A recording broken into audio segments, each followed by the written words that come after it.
کس و هغه وفات شو، هغه ډېر زیات مالدار او زمیندار سړی و.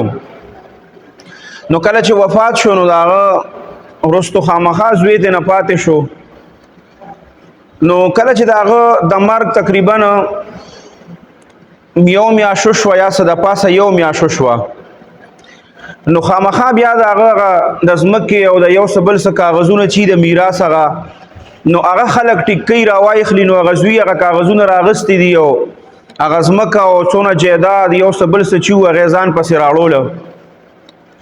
کله چې هغه تللی دی نو په هغې کې څه کاغذونه داسې وو چې په هغې کې د ده د پلار د ګوتې ضرورت و. نو د ده پلار خو چونکې وفات شوی او میاشت نیمه شوې وه، نو هغه څه چل وکړه،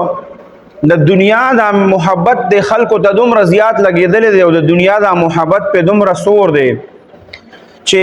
دی بیا دا نه ګوري چې زه دا کار ټیک کوم که ټیک نه کوم، دا به زما دپاره زما د پلار دپاره د شرم سبب جوړېږي او که نه. هغه څه چل وکړه، ځان سره یې کسان کړه او لاړله باقاعده د پلار قبر له، او 35 ورځې بعد چې کوم دی نو هغه د پلار هغه قبر کوله وکړو او باقاعده بیا چې نه چا په پټه باندې ویډیو هم کړی دا څو کسان چې پرې راغلي دي. نو دې څه چل کړی دی چې هغه قبر یې کولاو کړی دی او ځان سره یې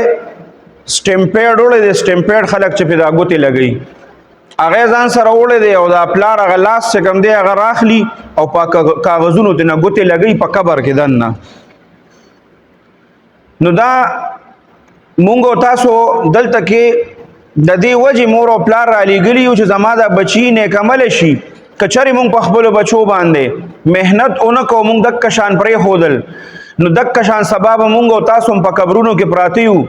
او زمونږ دا بچي چې دي ته د 1 روپۍ 2 روپو ضرورت شي یا زما دته د ګوتې یا زما د څه ضرورت شي، نو دی به زما هغه قبر کولاوي او هغه خپل دنیاوي کار چې دی هغه به پوره کوي. که د پسې خلک خاندي دی، که زما پسې خلک خاندي دی، خو زما بچی چې کله نیکعمله ني، هغه دینداره ني، هغه د الله نه نه یریږي، نو یاد ساتئ ګورئ هغه به همدکه چل کوي چې 15 ورځې بعد هغه د خپل پلار قبر کولاو کو او 15 ورځې بعد هغه د هغه نه ګوته ولګوله او باقاعده خلکو ویډیو وکړه او هغه ویډیو چې ده نو هغه په لکونو په زرګونو خلکو بیا وکته. نو دا زمونږ دپاره یو عبرت دی که چېرې مونږ خپل بچي دنیادار کو که نه، نو د هغه په زړه کې به د دنیا محبت وي. بیا که سبا مونږ سره هم داسې وشي نو دا مونږ سره به خپل بچي داسې کوي.